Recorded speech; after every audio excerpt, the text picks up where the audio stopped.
Hey G Squad, welcome back to sort of Is It Worth It? Today's episode we got this cool right here, and basically what this is a brand new Fire TV stick 4K Max. So I'm seeing the bottom right here, they do have all the specs on here in terms of what you guys can use for the different apps or different streaming service. For this one, you can see how they mentioned how it does have 16 gigabyte, it has Wi-Fi 6E, and if you guys turn it back, they do probably have some more specs and features on here as well. So it does have Alexa, 4K Ultra HD, HDR, Dolby Vision Atmos, quad-core 2.0, Wi-Fi 6E tri-band, and it has power and volume control and 16 gigabyte of storage. So storage on here should be a little bit bigger than the older version from what I remember, and it does support Wi-Fi 6E, which is the latest technology on here in terms of the tri-band option as well. So this is what it should look like when you guys do get it. Let me actually open it up to show you guys what the inside looks like. So I'm peel the back part right here to open it up. If you guys do take it out, pull it out, and this is what the inside looks like in terms of what you guys do get. So here we do have the cable that is USB to micro USB. Cable feels the same as before, but maybe a little bit more high quality. Right here they do provide guys the user manual to teach you guys how to set it up and how to use it.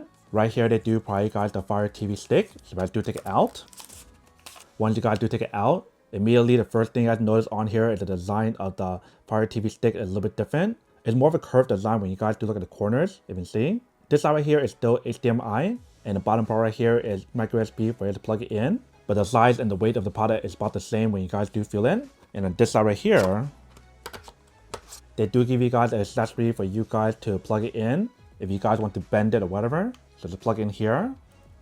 And that way you do have the option to bend it when you guys do plug it into your TV, projector, or whatever. So similar to what you guys do get before.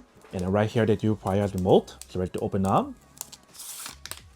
If you guys open the back part, there's no battery provided here. When you guys look at the inside here, there's one more slot in the bottom here. And that is where they do use the wall charger. And they do prioritize the battery. Usually for the battery, when you guys get it, it's nicely wrapped up. But this one is open, so I'm not sure if it's used. If it's used, it's fine. I do have my own backup battery to place in the future. But you guys want to put this inside right here and close it back up. Once you guys close it up, remove the top part right here. And this is what the remote looks like when you guys do get it. And then for this part right here, you probably want to take it out as well. So let's move this part here. This part right here is sticked on. And this is what the wall charger looks like for you guys to plug it in with the USB. So if you guys have your own one, feel free to plug it in. But this is the one that's included for you guys. And that's pretty much everything that's on here. So everything on the remote control looks about the same. Maybe the button on bottom is changed a little bit. It has Prime Video, Netflix, DirecTV, and Peacock. It doesn't have like Disney Plus or anything else on here anymore. But still have Alexa and all the different buttons on here. But that's pretty much everything that's on the product. One right now is go plug it in and give it a try and show you guys how it does work. And then we'll come back and talk more product in a second. Alright, so right here is the projector that I'm currently using, which is from this brand here. So it is a short stroke projector, so feel free to use it if you guys want to or get one. This one has a built-in speaker on here that sounds really nice, but you guys always have the option to use your own. It does give you guys 4K laser quality on here. And right here I do have the Fire TV stick that I'm currently using. So I have to unplug it. You can see the shape of this one is a rectangular shape that I mentioned. And we do have the cable plugged in. And then here is the remote control for the actual Fire TV that I'm currently using. If you have this one, give you guys Prime Video, Netflix, Disney Plus, and Hulu. And all these different options available on here for you guys to use. So the new one doesn't have a lot of stuff on here, but I believe if you guys want to use the same remote on here for the new one, you should have the option available. However, if you guys want to use the new one, feel free to do so as well. So what I'm doing right now is to replace this one here with the new one and show you guys what it looks like. But before I do, let's plug this back in to show you guys how it does work when you guys use it with the old one here first. So I'll plug it back in the back part first. All right. So once you guys plug it in, this is what it actually looks like for this one. So this one right here, I believe it should be the 4K Max from the previous year. You can see how well it does work when you guys do use it.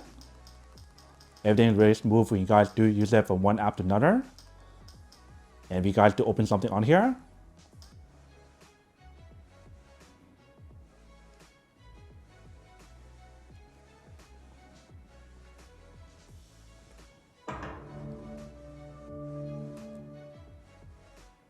you can see how long it takes to load it up. And that's the quality of it when you guys use it on here.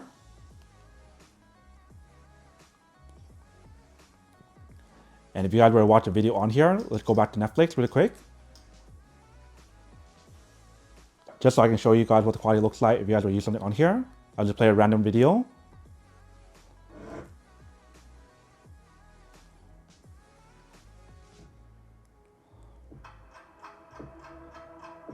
And see how fast it does load once you guys go here. And the quality and everything on here definitely looks pretty good. I don't want to play too much of it just because of copyright. But what I'm doing right now is to change it to the 4K max with the new one and show you guys what it actually looks like with the new one versus the old one. Alright, so I just plugged in the new one. So currently it's loading up. So because it is a brand new Fire TV, it has to probably load up.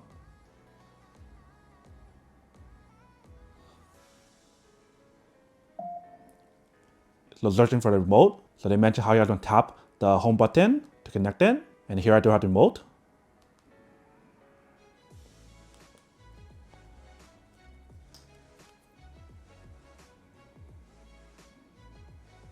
Let me fix the screen really quick.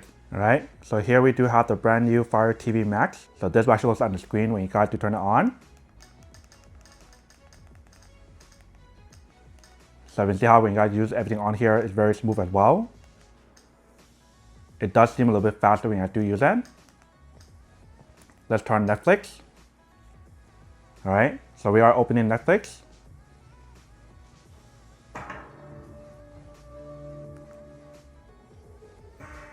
How have you been feeling? So that's actually very fast in terms of how fast it loads on here, you can see. And when you guys do go through stuff on here, everything goes really smoothly. If you guys press on one of them to watch something, or watch the same video as earlier, you can see how fast it does load and start playing the video immediately.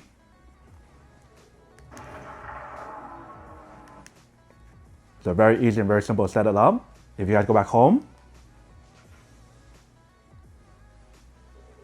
it definitely goes back home a lot faster than the old one just by a little bit, you can see. If you guys want to go setting or anything else, feel free to do that on here. Pretty much everything on the remote control is the same as before. So that's a quick little test to show you guys how it does work when you guys do use the product here. In terms of the new Fire TV 4K Max, feel free to use all your different apps on here if you guys do want to. So just to show you guys the difference of the older version versus the new one, this is the difference side by side. So this is the new one and then this is last year's. It has Prime Video, Netflix, Disney+, Hulu. This one has Prime Video, Netflix, DirecTV, and Peacock. Welcome back, guys. So nice quick test of product. It definitely actually does work and it works quite well. If you see the whole setup process and everything is about the same as the past, but you do have the option that when you guys do purchase it to automatically set it up. That way you don't have to set it up if you guys don't need to. In terms of how you guys do that when you guys order it, it gives you guys the option to link your account onto your remote automatically. So that way once you guys get it, you guys already start using it and don't have to log in manually. But you can see when you guys use a product, it's very hard to see the difference on there unless if you guys been a user. And for me, I've been a user for the Fire TV stick for a really long time. I have like multiple of their Fire TV stick. And when you guys do compare this one to like the older version, it definitely is faster. How much faster? It's not like a huge difference. Unless if you guys do compare to the very first Fire TV stick, then there is a huge difference. But if you guys compare to the previous version of the one last year or 2 years ago, whenever it came out, it definitely performs a little bit faster when you guys use it. Especially since it does have the Wi-Fi 6E tri-band option. It makes it a lot more smoother for you guys to use and also for the streaming experience as well. And that's also probably due to the quad core that's on here. It has a little bit better than the previous version. And also the fact that how it does have 16GB of storage on here, that helps as well. But that is pretty much everything that's on the product. Now that we show you guys what you guys do get and also show you guys how it does work, now to answer the question of whether or not it's worth it or not. So for this product, I do have to say that it's pretty worth it if you guys need one of these, especially if you guys are first time users of Fire TV. If you guys want to get the best of the best, then this one is a really good choice to go for. If you guys are someone who do have the Fire TV 4K Max already from the previous years, and it's still working fine for you guys, then it's probably not ideal for you guys to upgrade it, unless if you guys want the best of the best. Like I mentioned, the speed on here is a little bit faster, but not like a huge difference. So you definitely want to consider that when you guys do make the purchase for the product. But then obviously for those of you guys who don't want or don't need one or having one of these, that obviously don't buy one and save your money on something else that actually do need. So that's basically everything for this video itself. If you guys like this video, make sure to smash that like button in the bottom. That will definitely help this video out and it'll definitely help with the algorithm as well to promote more videos for you guys so you guys can see more of the videos or similar videos as well. But as always, make sure to stay positive, be you, and I'll see you guys in the next episode of Is It Worth It? Peace.